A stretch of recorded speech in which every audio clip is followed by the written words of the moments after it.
महोदय, धन्यवाद सभापति महोदय। मुझे चिकित्सा स्वास्थ्य के मांग संख्या 27-28 पर बोलने का अवसर दिया, उसके लिए बहुत बहुत धन्यवाद और आभार। वैसे माननीय हमारे कांग्रेस के सम्मानित सदस्यों ने कोरोना काल को लेकर कई बातें कही। मैं तो निश्चित रूप से वो दिन आज भी याद है कि कई कोरोना काल के अंदर गहलोत साहब और अपने नाम भूल गया कांग्रेस वो दोनों एक दूसरे को लत्ती लगाने में लगे हुए थे। और उस समय के अगर 5 साल उस कोरोना काल खंड के अखबार मंगावें तो देश को विश्वास, देश के अंदर जनता में विश्वास पैदा करने के लिए उन्होंने हर महीने 15 दिन के अंदर प्रधानमंत्री जी जनता में विश्वास बना रहे उसके लिए संबोधित करते थे, सरकार क्या कर रही है। और पहला समय हमने अपने जीवन में देखा होगा, आप सब ने हमने देखा है कि विदेशों से गैस पूरा जांच के जांच कंटेनर आते थे। देश के अंदर सभी तरह की सुविधाएं, जनहानि कम हो। और पहला जिस लॉकडाउन किया उस दिन हमारे कांग्रेस के लोग उसके अंदर नुक्स निकालने में लग गए, बिना सोचे समझे कोरोना लॉकडाउन कर दिया है।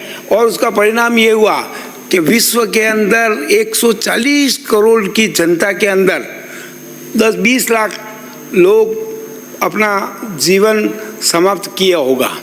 अमेरिका जैसा देश, सबसे बड़ा उन्नत देश कहते हैं, जिसके अंदर मेरा अंदाज है, पक्का आंकड़ा मुझे नहीं मालूम, पर 25-30 लाख से ज़्यादा जनहानि हुई।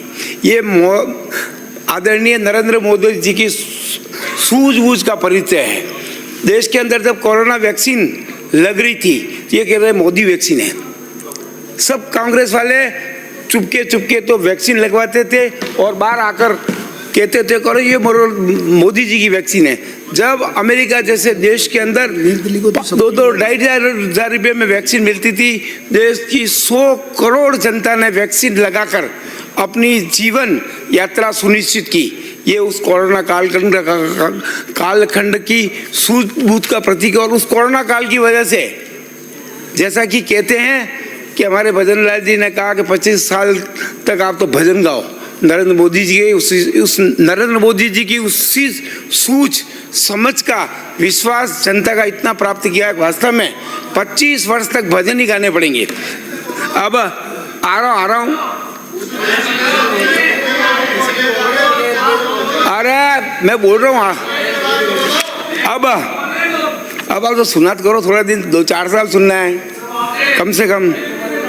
अब मैं उदयपुर संगाव का जो मुख्य चिकित्सालय है, जो महाराणा भोपाल सिंह जी के समय का स्थित है, शांत हो आप। कोरोना उदयपुर के अंदर भोपाल चिकित्सालय महाराणा भोपाल सिंह जी के समय बना हुआ है। पिछली कांग्रेस सरकार के अंदर 600 मरीजों का एक महिला चिकित्सालय पन्ना था चिकित्सालय।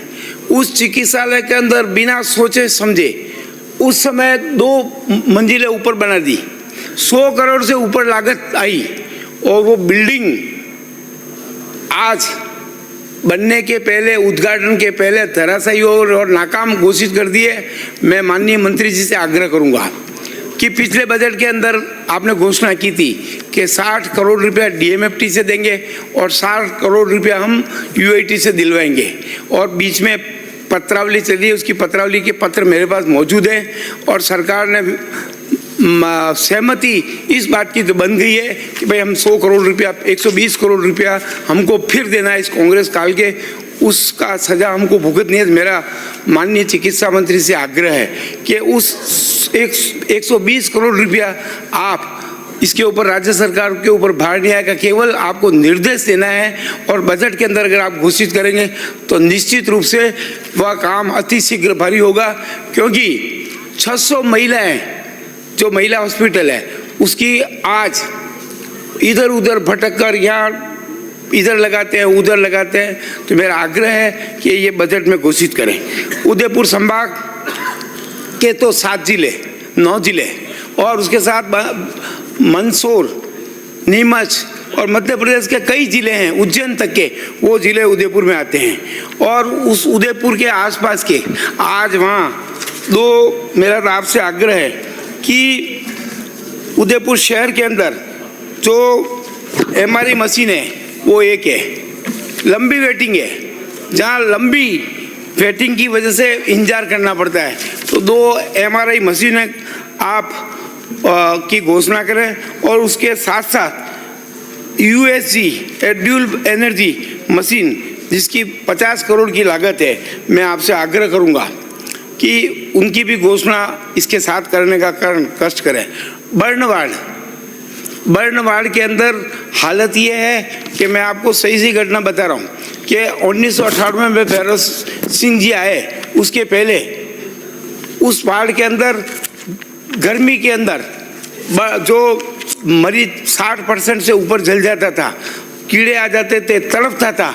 मैंने अपने स्वयं के व्यक्तिगत जीवन से 2 ऐसी मैंने दी थी, और अभी वो उस समय जो ऐसी दी थी वो अब खराब हो चुकी है।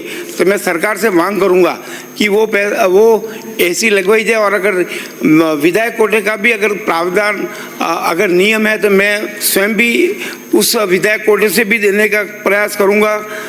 इसी तरह से मैं निवेदन करूंगा कि उदयपुर हॉस्पिटल जिसके अंदर उसकी क्षमता, जिसका निर्माण की क्षमता है वो 35% जो नॉर्म्स हैं आपके, उसके अंदर 35% क्षेत्र में ही निर्माण कर सकते हो। 34.9% उस निर्माण कार्य की पूर्ति हो चुकी है। अब वो 0.10% ही निर्माण कर सकते हैं। इन हॉस्पिटलों का इतना विस्तार हो गया, और मेरे पास 25 वर्ष के भूल से उदयपुर की जनता ने एक बार जब कांग्रेस कालखंड के अंदर से वो पत्रावली मेरे पास सब मौजूद है। मैं सरकार से मांग करूंगा कि पास में ही लगा हुआ वो चिकित्सालय, पशु चिकित्सालय, वो शहर के मध्य बाहर से बैल ट्रैक्टरों के अंदर पशुओं को लेकर आते हैं, तो बड़ी जो TB हॉस्पिटल है वहाँ 59 एकड़ जमीन उपलब्ध है। सरकार की कई पत्रावलियाँ मौजूद हैं जिसमें आपसी सहमति बन गई है, लेकिन मेरा उच्च अधिकारियों को भेजकर इस पशु चिकित्सालय को आप बड़ी में शिफ्ट करें, और इसको उदयपुर हॉस्पिटल जो जनरल हॉस्पिटल हमारा उसके साथ सम्मिलित करेंगे तो कम से कम आगामी 20-25 वर्षों की ये पूर्ति होगी। इसलिए मेरा आपसे आग्रह है कि इसके लिए कुछ न कुछ आप घोषणा करें। हमारे उदयपुर शहर के अंदर 2 सैटेलाइट चिकित्सालय है, एक सुंदर सिंह भंडारी चिकित्सालय है, उसके अंदर लगभग 200 बेड, एकदम बढ़िया हॉस्पिटल है, लेकिन उसके अंदर OTB भी है, ODB, बस 2 मिनट में ख़त्म कर रहा हूँ, लेकिन वहाँ पद इतने रिक्त हैं, 120 पद रिक्त हैं। मेरा आपसे आग्रह है कि उन पदों की घोषणा करें, और उसके साथ खेमराज कटारा हॉस्पिटल नाम तो रखा है, लेकिन OTB भी इन दोनों हॉस्पिटलों की 2000 के लगभग है। अगर इसके अंदर पर्याप्त स्टाफ आ गया तो निश्चित रूप से जनरल हॉस्पिटल उदयपुर की आदि समस्या का निदान होगा। अंत में मैं आपसे निवेदन करूंगा कि उदयपुर हॉस्पिटल यहाँ कैंसर के रोगी 20,000 के लगभग हैं, तो इसको SMS की तर्ज पर रीजनल कैंसर सेंटर की स्थापना करें, क्योंकि उसकी मात्र 90 करोड़ रुपया लागत आएगी। तो मेरा आपसे आग्रह है कि संसाधनों का सरकार पूरा प्रयास कर रही है, और आत्मविश्वास पैदा हुआ है जनता में, क्योंकि पिछले समय में फिर मैं चर्चा करूंगा कि ये कहते थे, कांग्रेस वाले कह रहे हैं कि हमने तो उस समय 5 लाख फ्री किया। मैं सत्य घटना बता के अपनी बात खत्म करूंगा कि उस समय कई मरीज मेरे पास आते थे कि साहब मेरा आप उस हॉस्पिटल गीतांजलि में फ़ोन कर दो, मेरा ऑपरेशन हो जाए हार्ट का। और मैं क्यों जाओ ना भाई, तुम्हारा तो 5 लाख रुपये फ्री है। तो उसने कहा 6 महीने लगेंगे। फिर मैंने मालिक से बात की, मैं कि भाई क्या मामला है यार, इसका ऑपरेशन कर दो। तो उसने कहा साहब कहाँ ऑपरेशन करेंगे, जिस दिन हमारे पास कोई नहीं होता है उस दिन ही हम सरकारी पेशेंट का इलाज करते हैं। वैसे हालत ऐसा ही ऑर्थोपेडिक का था। तो इस सरकार ने घोषणा नहीं की है, समुचित इलाज की गारंटी दी है आम उपभोक्ता को। तो मेरा आपसे अंत में यही निवेदन है कि जिन मांगों पर मैंने आपसे मांग रखी है वो आप निश्चित रूप से मैं पत्रावली माननीय मंत्री महोदय को दूंगा, उसका अवलोकन कराकर आप निश्चित रूप से इन मांगों को स्वीकार करेंगे। धन्यवाद। जय भारत, जय हिंद। श्री वीरेंद्र जी चौधरी 5 मिनट में अपनी बात समाप्त कीजिए। माननीय सभापति महोदय, मुझे मांग संख्या 27-28 में बोलने का जो अवसर दिया उसके लिए मैं आपका आभार प्रकट करता हूँ, बहुत बहुत धन्यवाद देता हूँ। जब से ये बजट की बहस चल रही है, जिसको भी देखो उसने कहता है कि पूर्ववर्ती सरकार ने ये किया, पूर्व सरकार ने ये नहीं किया। मैं आपसे पूछना चाहता हूँ, डबल इंजन की सरकार 1.25 साल से आपने क्या किया ये भी बताने का कष्ट करते।